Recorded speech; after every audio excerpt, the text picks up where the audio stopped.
Today on LARP Chats, we are talking with Weega. You'll learn about the community of Amtgard through his personal experiences. Despite his age, he's actually only been playing the game for a year and a half. I think this dichotomy leads to a fairly interesting and unique perspective of Amtgard's community. Let us know in the comments how your experiences line up or differ from those of Weega's. Also consider giving this video a like, and if you'd like to see more content like this, subscribe to the channel. It really helps out. And now on to the episode.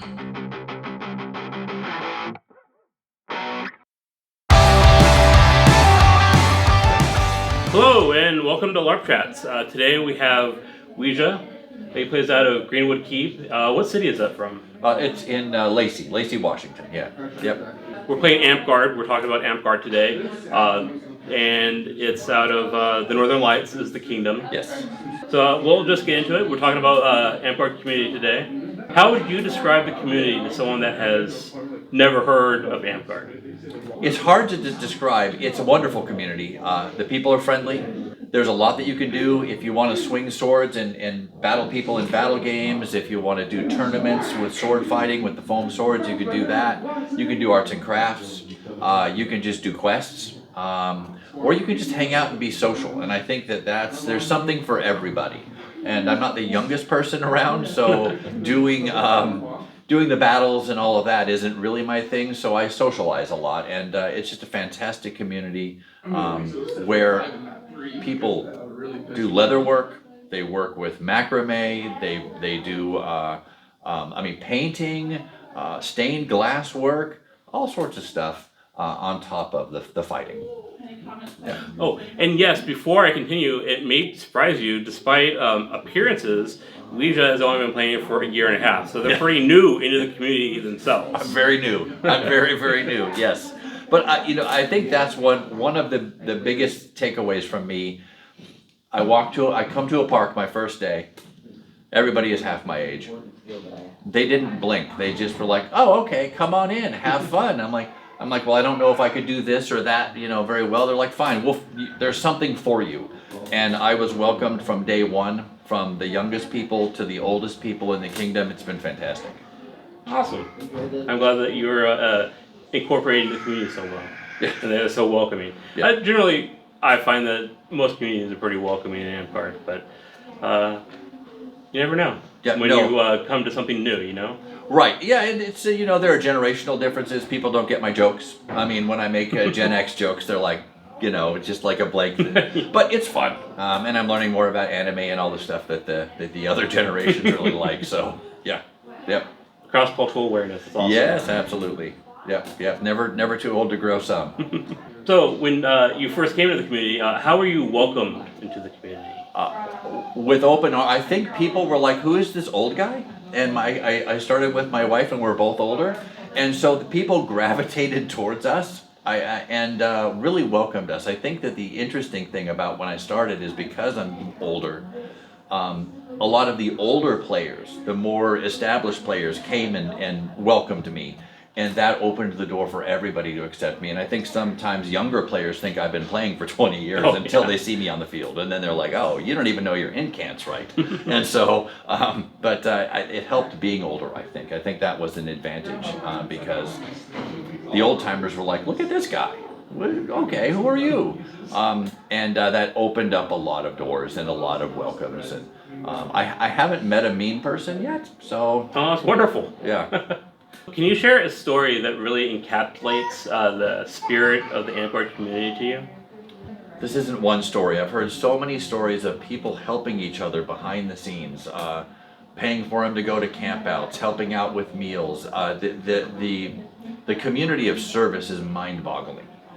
People will give of their time and money freely and secretly often.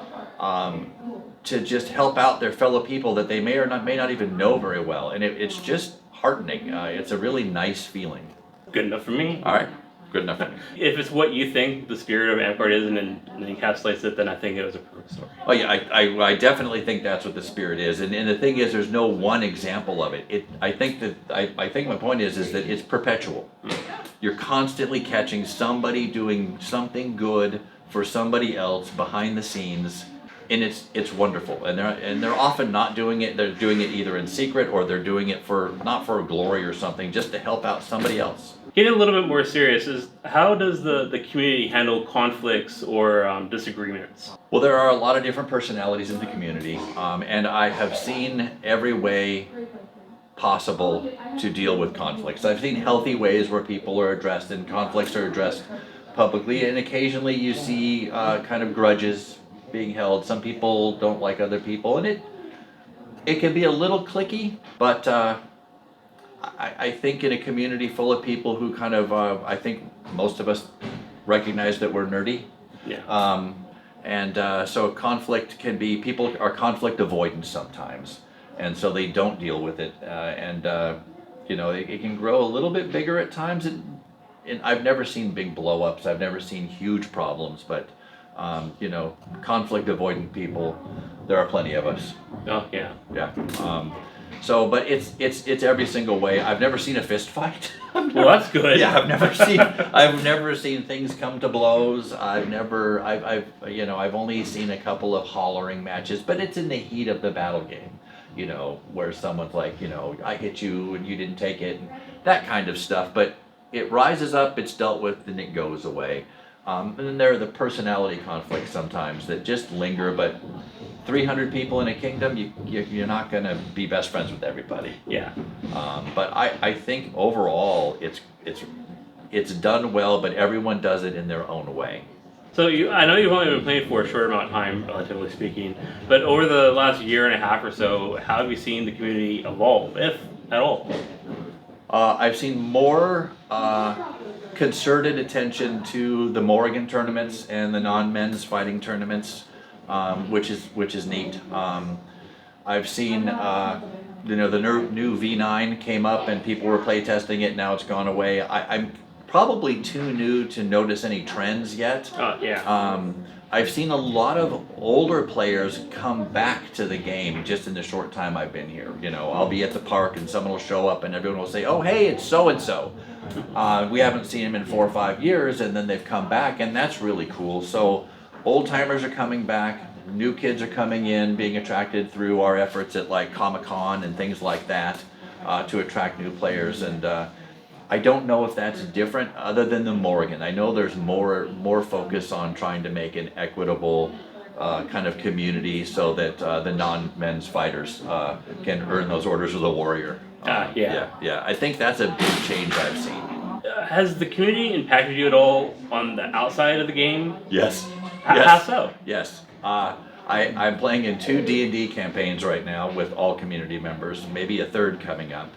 I have friends that I play board games with. I'm not the most social person in the world, except for when I'm at Amtgard. And so I've developed a lot of friendships. I've lost a little weight because I was, being kind of sedentary and not doing anything and watching reruns of like true crime stories at home. And now I go to the park every weekend, rain or shine. I go to the campouts, rain or shine. I usually battle game, not this weekend, but it's keeping me healthy. I have a new circle of friends. Like I said earlier, I'm learning new things about anime and things I have no clue about. One of my personas is as a goose, and someone did this thing, got any grapes, and I had no idea what that meant. But apparently are you familiar? No! So I'm awesome. It's a YouTube video, I guess, where a duck says, "Got any grapes?" Okay. I don't know. Google it. But just all these references, so it's keeping me young. It's keeping me physically young. It's keeping me engaged with people. My wife as well. And our relationship has blossomed because of this, because we both enjoy this, and we come back home from a day at the park and I did this and I did that, because we kind of do our own things. It's been 100% a positive in all of those regards. No, that's wonderful. It's really nice when you have more things in common, even in a long-term relationship, to just find that you find and discover new things that you can do together. Oh, absolutely. I mean, we've been married for 33 years, and we're hitting like another crest on funness. Oh, which is really neat, and it's largely due to Amtgard, because that wasn't going to happen if we sat at home and watched murder mysteries all the time, Oh, yeah. or reruns of The Simpsons. We've already talked about strengthening your relationship with your wife a little bit, which was really awesome. Yeah. But has there been any moments where you've strengthened your bond with the community of Amtgard? Just the friendships, honestly. For the first few months, we just went to the park, did the activities, played the battle games, sat in a lawn chair and that. And then I started getting closer, and I've developed friendships with people. I'm not sure if this fits if this is what you're going after, but I mean, I try to do a lot of, I'm in a belted family. I kind of fell into that backwards. I didn't see it coming until I was approached by Lady Mom and asked if I wanted to be in the belted family. I didn't know what it meant. I had no clue. But being in that family is it's a very service-oriented family, and it's a very kind of, I wouldn't say flirty, but a positive family. Yeah. It's like we want to make people happy, and I think I see all of my kind of belted siblings running around doing wonderful things, and it motivates me to do nice things, just to be nice. But the one thing that helps build the community here is just waking up in the morning at a camp out, going out with a cup of coffee and smiling and knowing people's names and saying, hey, good morning. It's the little things, I think, that really kind of add to the community. Maybe that's not the best answer, but it's what I try to do. Well, I think it's important. So going back with the Belted family, in Amtgard, Amtgard has a knighting system with awards and stuff like that, and you can take people that you effectively take a special responsibility for and teach, and help in the community and help to give back to the community. And that's what we're talking about here. So did you find when you became part of the Belted family that you felt like you were more connected to the community? Oh, absolutely. It was like drinking from a fire hose in a way, and it was nothing was pushed on me, but it was like immediately I felt like I was plugged into everything. I had to meet all my other belted siblings that some of them I didn't know, and so I met them, and then I learned what they were doing, and we're a very kind of service and crafting oriented family. You know, I've been learning various crafts, and then so plastidip. It's what you do. It's a plastic like coating that you put on foam for shields usually. You know this, but Yeah. I was really into that, and so I asked Lady Mom who can teach me that, and Lady Mom doesn't really know that, but turned me on to someone else who knows. So I plugged in with that person, and then that person's like, you know who you need to talk to as well, is this other person. And so I talked to that person, and then so the minute I got in my belted family and started pursuing my interests, I got plugged in all over the place with a disparate group of people in different parks. And it's just grown Amtgard. Now I'm just so much more aware of the people and what they do, because when I first started, I mean, I saw cool shields. I didn't know who made them. I didn't know how they were made. I saw cool belts, woven belts. Didn't know who made them. Didn't know how they were made. I saw cool leather stuff. No clue who did them. I thought they were buying them off of Amazon or something. But I've learned who all those craftspeople are, and I've learned to some extent, if I'm interested in doing that craft, how they do it and what they do. It plugged me in like a live wire to the community. So how do you see your contributions to the community on a personal level? I just try to bring positivity. I just try to be nice. My goal in my first year, which I failed at, but I worked really hard toward it, was to learn everybody's name in the kingdom, which is a ridiculous, right, thank you, yeah, it's a ridiculous goal. But I worked at it, and I would walk up to people that I had heard their name, and I would just say, hey, I'm so-and-so, you're Baelnor. I think I did this to you a while back, at like 2 campouts ago, and you were like, I don't know you though. But I try, it's shocking when you know somebody's name and they've never met you, and they're like, what's going on? You know, but I try to bring that. I try to learn people's names, say good morning, say hey to them. Can be a stressful community, especially for people who are wanting to get good sword fighting, but they're struggling, or wanting to get good at a certain craft, but they've reached a plateau, and you know, they kind of get down or beating themselves up. I don't know if I want to do crafting, or I don't know if I want to be a warlord anymore. But so if you just are like, hey, with a cup of coffee, how's it going? And I think it ignites a little bit something in them, or at least it takes the edge off of a moopy day that people can have when they're not performing as well as they think they want to. And you see a lot of that. There are definitely people who are pursuing a goal, and the goals aren't easy to reach. And then you reach a level where, you know, you're not getting further awards and you can get down on yourself. And if you have people walking by saying, hey, how's it going? Let's go get coffee. I think it helps. Yeah, I think it does. It can remind them that it's not just about their own personal goals, but also more about the community and just being acknowledged for being who you are and just having someone say good morning to you can, I agree, brighten up someone's day. Yeah. Or it'll weird them out if they're wondering why you know who they are. Oh, yeah. That's always fun too. I'm kind of known for that, for like knowing someone's name and saying hello, and they're, who are you? Why do you know my name? What agenda do you have?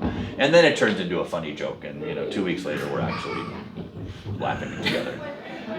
I still experience it, like, how do you know my name? Even despite the internet and being a knight and doing all these things for all a long time, that's still like, you know who I am? Yeah, I definitely knew who you. Before I started in Amtgard, I watched videos on YouTube because we were trying to pick which LARP we wanted to do. And I knew I didn't want to do like SCA or a purely fighting LARP. And I knew we didn't want to do a pure role play LARP. So we found Amtgard, which is right kind of in the middle. Oh, yeah, for sure. And so I Googled it, and then I went on to YouTube, and I found your videos and some other videos, and I watched a couple of your videos. So yeah, I knew who you were before my first day at a park, before we even had signed a waiver. I knew who Baelnorn was. I knew you, for me, like you were a big deal. Like, I don't know who this Baelnorn guy is, but he does these videos, and he's super important somehow. And so when I met you, I was like, you're Baelnorn. And you're like, oh, hey, good morning. Who is this guy? Yeah. That's wild to me that you're the first person that outside of Amtgard has known that I'm a person. Oh, yeah. So, thank you. I absolutely knew who you were. Didn't know I had that kind of reach. I absolutely knew who you were. You were part of the reason that we did Amtgard instead of something else. I mean, it was you and another person named Wizzo that we watched your videos, and I thought, these people seem cool. It seems like you can do a lot of different things. Let's do this. Well, I'm glad that I was able to help. Yeah, you absolutely do that. Yeah. That's what. Yeah, that's yeah. Another more serious question: what challenges do you see the community facing, and how do you think how the community might be able to deal with them and overcome them? And I don't know if I'm putting too much emphasis on this, but there was a new push to have a new set of rules out, the V9 rules, that were attractive to a lot of the younger players. I think there's a generational shift maybe going on, like the rules of play for battle games, which you're aware of. A lot of people are wanting to adjust and tweak them, and the old guard isn't really wanting to, and the young people are like, don't be crotchety, and so I think it's always going to be a struggle. I'm sure it was a struggle between V7 and V8. I'm sure you were there.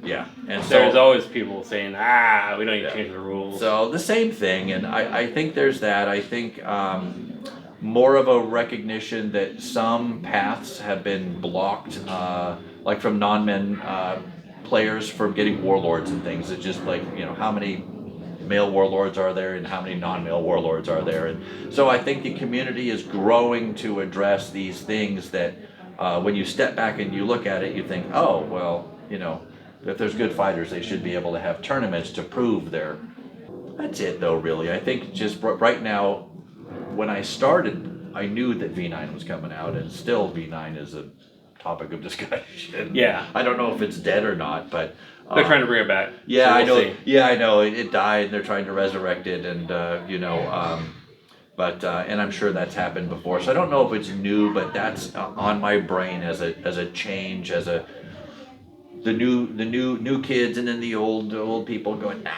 yay, this looks fun. No, it confuses us, that kind of thing. Yeah, that's definitely a dichotomy that's always been there when there's a rules change. Yeah. Side note, I have a video live stream where we actually had some of the committee members from V9 on, and if you want to check that out, I'll have that in the description below. I will have a link to that video if you want to find out more about the V9 controversies that have been going on this year. So in the future, how do you see the community evolving? It feels like it's growing again. Maybe it's because it was small because of the pandemic, but I think it's getting bigger and bigger. I know that at this camp out, for instance, we have a lot of role play. There's there's a quest chart. You can get hire assassinations on people, that kind of thing. I'm missing the word. What is it when someone's got a contract? Contract, yeah. I think they're calling it a bounty board. Bounty board, that's the word I'm looking for. Yeah, bounty board. So I think more of that. I think that the kind of newer players, as I look around out there, the young, they're just into it.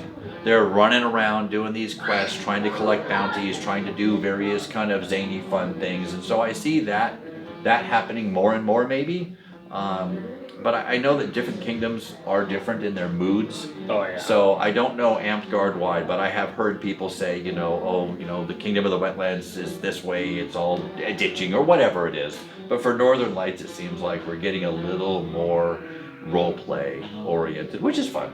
I don't do a ton of it because I don't put on voices. Even when I do dungeon mastering, all my characters sound like Russians or Scottish people, and those are the only two accents I can do. I can do the bad guys are Russians and the good guys are Scottish, so that's it. Yeah. I don't even try when I game master. Yeah. No, I stopped trying because those were my only two voices. Yeah. Are there any traditions that you've encountered that you really like, that you like to see going forward, and any new ones that you'd like to see started? Last camp out, when one of our players, Larger, was knighted, the ceremony was fantastic. I like ceremony, I like traditions, and we had another of our older kind of knights describe the purpose of the spurs for a knight, the purpose of the box for the knight, the purpose of the belt, the purpose of the chain. It was like 10 different things that Larger got. But the person up there, without even reading off a script, just kind of told the purpose and the meaning behind all this stuff. I loved it. I love tradition. I love kind of ritual stuff. It was really neat to see that. And I know that some people, when they get knighted, don't want all of that, and some do want all of that, and that's great. But I love watching it when they want everything. They want the dog and pony show because, of course, the ceremony is like 3 times longer, right? But it's neat to learn it because it shows that there's roots and a depth to the community.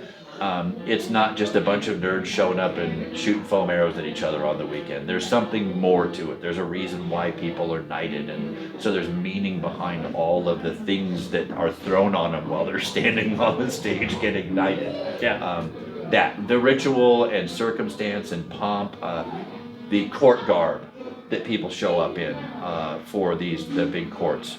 Some of this is fantastic. Yeah. I'm trying to find a garber that will do something more than just this, but they're so booked up. Oh yeah, they are. And with all the knightings we have, they're doing the surcoats and all of that. But some of the garb, I'm like, wow, I want that. Yeah, me too. And you can't order that stuff off of Amazon. You can't get that.